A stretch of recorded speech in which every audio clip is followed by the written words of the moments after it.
हरी भरी पहाड़ियों और बहती नदियों के बीच बसे रतनपुर नामक एक खूबसूरत गांव के बीचों बीच एक दयालु बूढ़ी महिला रहती थी, जिसका नाम दादी राधा था, या जैसा कि सभी लोग उन्हें प्यार से अम्मा जी कहते थे।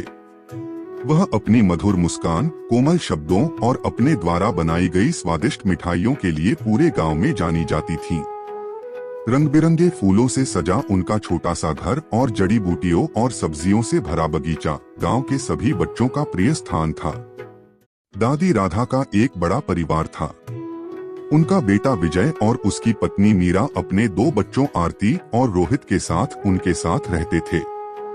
हालांकि परिवार बहुत अमीर नहीं था, लेकिन वे एक दूसरे के प्रति प्यार और सम्मान से भरपूर थे। अम्मा जी परिवार की जान थीं, जो हमेशा अपने पोते पोतियों के साथ अपनी ज्ञान और कहानियां साझा करती थीं। एक दिन अम्मा जी को अपने दाहिने पैर में तेज दर्द महसूस हुआ। उन्होंने इसे अनदेखा करने की कोशिश की, यह सोचकर कि यह बस एक मामूली तकलीफ है, लेकिन जैसे जैसे दिन बीतते गए दर्द बढ़ता गया। बाजार जाना या अपने बगीचे की देखभाल करना जैसे साधारण काम भी उनके लिए मुश्किल होते गए। अपने संघर्षों के बावजूद वह मुस्कुराती रहीं और कभी किसी से शिकायत नहीं की। विजय और मीरा ने अपनी मां के व्यवहार में बदलाव देखा और चिंतित हो गए। उन्होंने अम्मा जी से डॉक्टर को दिखाने का आग्रह किया, लेकिन उन्होंने जोर देकर कहा कि यह कोई गंभीर बात नहीं है और थोड़ा आराम करने से वह ठीक हो जाएंगी। एक शाम जब पूरा परिवार रात के खाने के लिए इकट्ठा हुआ, तो अम्मा जी का दर्द बहुत ज्यादा था। उनके संघर्ष को देखकर आरती ने अपनी दादी से उनके बचपन के जीवन के बारे में पूछा। एक सौम्य मुस्कान के साथ अम्मा जी ने अपनी कहानियां सुनाना शुरू किया। उन्होंने अपने बचपन, एक छोटे से गांव में पले बढ़े लोगों की चुनौतियों और अपने परिवार की मदद करने के लिए कड़ी मेहनत करने के बारे में बताया। उन्हें अपने दिवंगत पति रमेश की याद आई और उन्होंने कैसे साथ मिलकर अपना जीवन बनाया। जब उन्होंने अपने प्यार और उन कई कठिनाइयों के बारे में बताया जिन्हें उन्होंने पार किया, तो उनकी आंखें पुरानी यादों से चमक उठीं। आरती ने ध्यान से सुना, अपनी दादी के अतीत के लिए प्रशंसा और दुख का मिश्रण महसूस किया। उसे यह स्पष्ट हो गया कि अम्मा जी ने अपने जीवन में कई कठिनाइयों का सामना किया था, लेकिन उन्होंने हमेशा सकारात्मक दृष्टिकोण बनाए रखा था। अपने दर्द को छिपाने की कोशिशों के बावजूद तकलीफ असहनीय हो गई। एक दिन बगीचे में काम करते समय अम्मा जी बेहोश हो गईं। विजय और मीरा उनके पास पहुंचे और तय किया कि उन्हें डॉक्टर के पास ले जाने का समय आ गया है, चाहे वह कुछ भी कहें। डॉक्टर ने अम्मा जी की जांच की और पाया कि उन्हें गठिया है, एक ऐसी स्थिति जिसमें जोड़ों में दर्दनाक सूजन होती है। उन्होंने दवाएं दी और उन्हें आराम करने और जोरदार गतिविधियों से बचने की सलाह दी। जब परिवार घर लौटा, तो उन्होंने अम्मा जी का हर संभव तरीके से समर्थन करने का निश्चय किया। उन्होंने घर में कुछ बदलाव किए ताकि वह उनके लिए ज्यादा आरामदायक हो और उनकी जरूरतों का ख्याल रखा। इसके बाद के दिन राहत और चुनौतियों से भरे हुए थे। अम्मा जी ने अपना इलाज शुरू किया और धीरे धीरे बेहतर महसूस करने लगी। हालांकि यह प्रक्रिया आसान नहीं थी। ऐसे दिन भी आए जब दर्द फिर से लौट आया और उनका उत्साह कम हो गया। आरती और रोहित ने स्थिति की गंभीरता को समझते हुए घर के कामों में ज्यादा जिम्मेदारियां संभाली। उन्होंने घर के कामों में मदद की, काम निपटाए और अपनी दादी के साथ समय बिताया ताकि उनका मूड ठीक हो सके।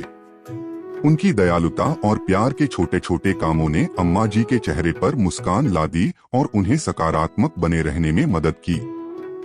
जैसे जैसे अम्मा जी की हालत में सुधार हुआ, उन्होंने अपने नाती नातिनों के साथ अपने जीवन के सबक साझा करने के लिए समय निकाला। उन्होंने करुणा, लचीलापन और पारिवारिक बंधनों में पाई जाने वाली ताकत के महत्व के बारे में बात की।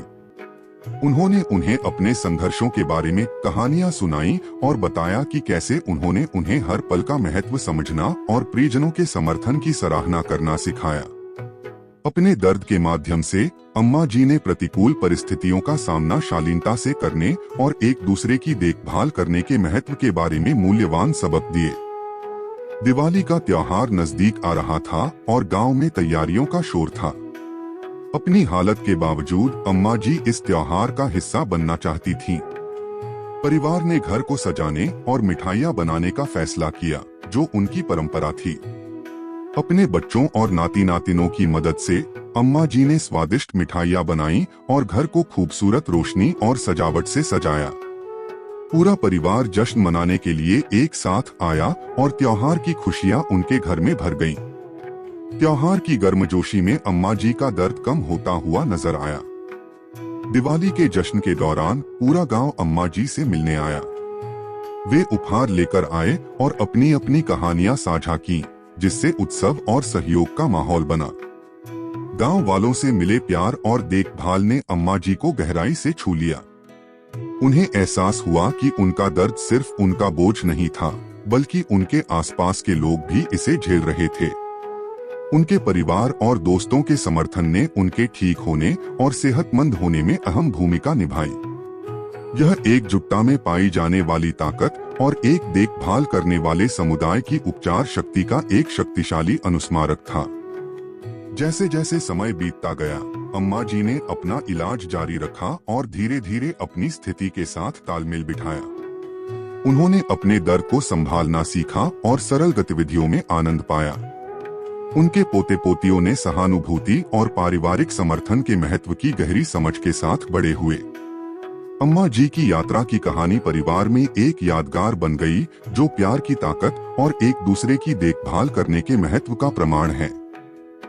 उन्होंने जो सबक सिखाए, उन्हें आरती और रोहित ने आगे बढ़ाया, जिन्होंने हर परिस्थिति में अपनी दादी और एक दूसरे का साथ देना सुनिश्चित किया। वर्षों बाद अम्मा जी का स्वास्थ्य स्थिर हो गया था और उन्होंने अपने परिवार के साथ समय का आनंद लिया। उनकी विरासत उनके द्वारा अपने पोते पोतियों में डाले गए मूल्यों और अपनी दयालुता और बुद्धिमत्ता से कई लोगों के जीवन को छूने के माध्यम से जीवित रही। परिवार ने त्योहारों और महत्वपूर्ण क्षणों को एक साथ मनाना जारी रखा, हमेशा अम्मा जी द्वारा दिए गए प्रेम, करुणा और लचीलेपन के पाठों को याद किया। उनकी कहानी आशा और शक्ति की एक किरण थी, जो सभी को जीवन की चुनौतियों का सामना शालीनता और प्रियजनों के समर्थन के साथ करने के महत्व की याद दिलाती है। अगर आपको कहानी पसंद आई तो और भी दिलचस्प कहानियों के लिए चैनल को सब्सक्राइब करें।